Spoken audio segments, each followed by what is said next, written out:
There is an honest, if misguided, impulse that takes hold when a beautiful piece of wood gets a gouge. Someone reaches for that tub of wood filler. It feels like the right thing to do.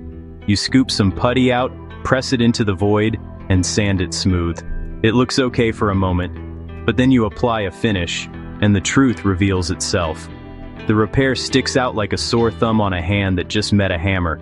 It's a flat, lifeless patch in a sea of organic beauty. This material doesn't have grain. It doesn't absorb stain the same way. It's a monument to the damage, not a solution. It tells a story of haste, not of care. And that, friends, is a story we can learn to rewrite with a little more patience and respect for the material. The same tragedy often unfolds with paint. A person thinks, "I'll just find a matching brown and dab it on." This is an even greater folly. You are covering the very soul of the wood, its grain, with a layer of opaque color. It's like putting a bumper sticker on the Mona Lisa. The repair might hide the color of the damage, but it creates a new, more glaring problem. It screams, "I am a patch," from across the room. Light reflects differently off the painted surface. The texture is all wrong. You have traded a small wound for a large, distracting bandage. You have not healed the wood, you have simply obscured the injury with a lesser material, and in doing so, insulted the tree that gave its life for your furniture. The fundamental failure of these common methods is their disregard for the wood's character. Wood is not a uniform, static surface. It is a record of a tree's life, written in lines of grain, pores, and subtle shifts in color. When you fill a hole with putty, you create a dead zone. The grain pattern, which flows like a river across the board, comes to an abrupt halt at the edge of your repair. The filler is a dam, interrupting the natural beauty. It has no depth, no life, no story to tell other than one of blunt intervention. It will never truly join the piece it is attempting to mend. It will forever remain a stranger, an outsider that draws the eye for all the wrong reasons. This is why we must pursue a higher path. We must learn to work with the wood, not against it. The goal of a true repair is not just to fill a void, but to restore the visual harmony of the entire piece. It is an act of respect. It honors the original material by seeking a solution that is just as thoughtful and organic. An invisible repair doesn't just fix the damage, it makes you forget the damage ever happened. It's a quiet act of craftsmanship that allows the wood's original voice to continue speaking, uninterrupted. This is the promise of learning to see wood for what it is and treating it with the reverence it deserves. Now, let's talk about a method that gets us closer to the ideal repair. This is the sawdust and wood glue trick. It's a classic for a reason. The concept is simple and sound. If you need to patch wood, why not use the wood itself?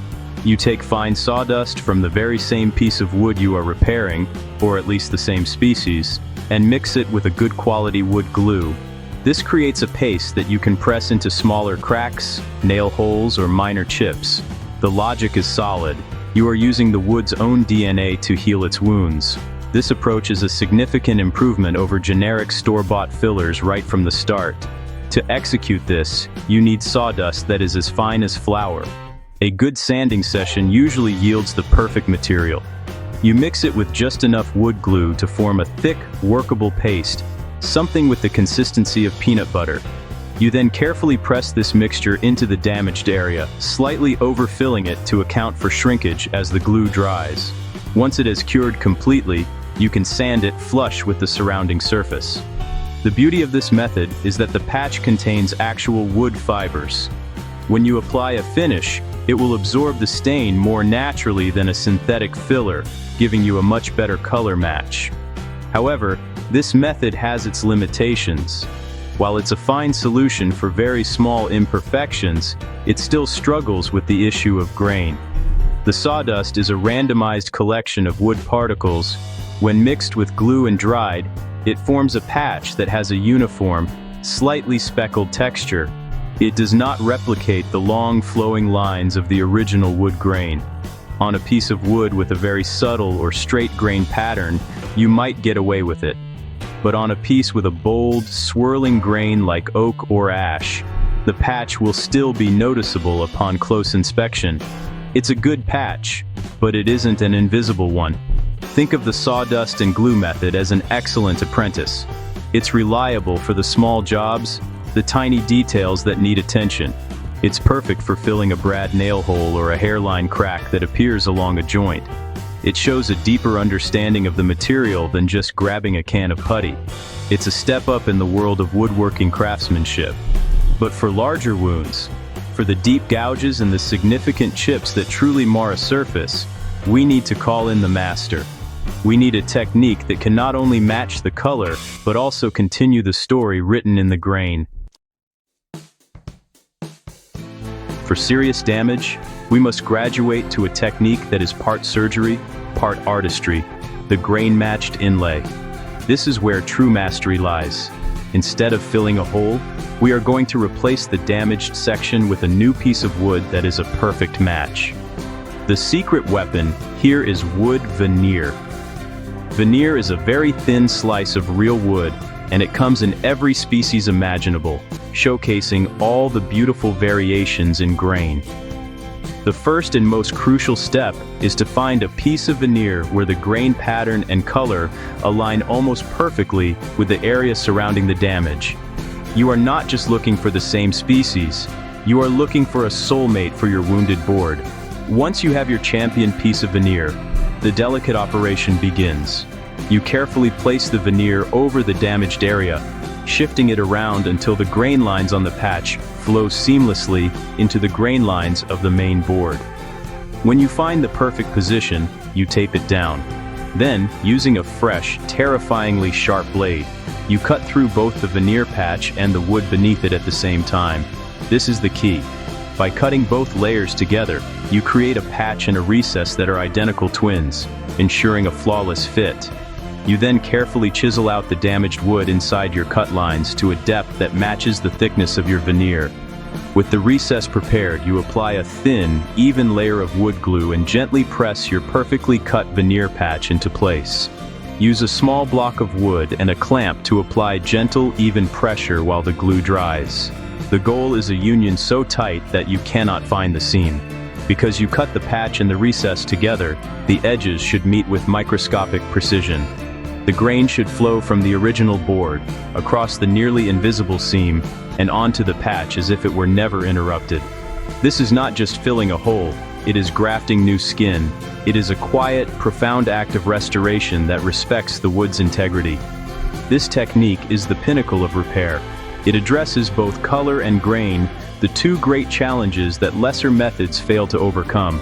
It demands patience, a steady hand, and a good eye for detail. But the result is something that approaches magic. It's the difference between a shoddy cover-up and a true invisible mend.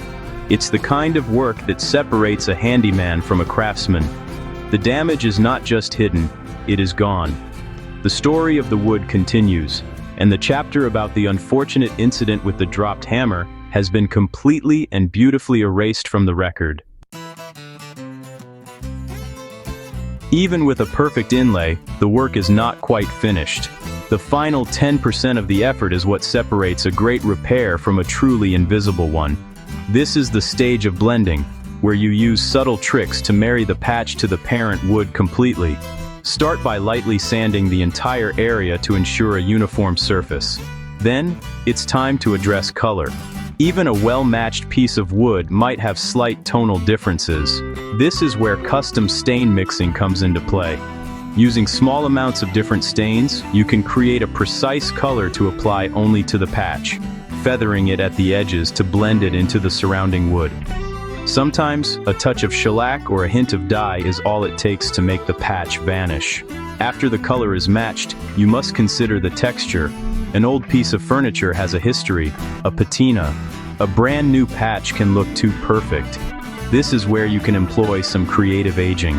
If the original wood has small checks or pores, you can use a fine-tipped wood-burning pen on a low setting or a sharp pick to replicate those tiny details on your patch. You might even add a fake knot or a small dark streak if it helps the patch blend into a more rustic piece. This is not deception. It is mimicry in service of beauty. You are teaching the new wood to speak the same dialect as the old wood, ensuring they can tell their story in unison. Of course, the best repair is the one you never have to make. Protecting your woodwork is paramount. Use coasters, lift furniture, don't drag it. Apply a good durable finish like polyurethane or a hard wax oil to shield the wood from the trials of daily life. A little prevention is worth a mountain of cure. However, when damage is unavoidable, you must decide if an advanced repair is worth the effort. For a priceless family heirloom or a piece you poured your soul into building, the answer is a resounding yes. For a cheap piece of flat-pack furniture, perhaps not. This level of craftsmanship is reserved for wood that matters. I encourage you to embrace these techniques not as daunting tasks, but as opportunities to deepen your relationship with wood. Start small. Try the sawdust and glue trick on a scrap piece. Practice cutting inlays. Don't be afraid to fail. Every miscut is a lesson. The journey to an invisible repair is one of patience and observation. It teaches you to see the wood more clearly and to appreciate its subtle beauty. So go forth, make good things, fix them with care when they break, and share your successes. By doing so, you contribute to a community of makers who value skill, respect their materials, and leave things better than they found them.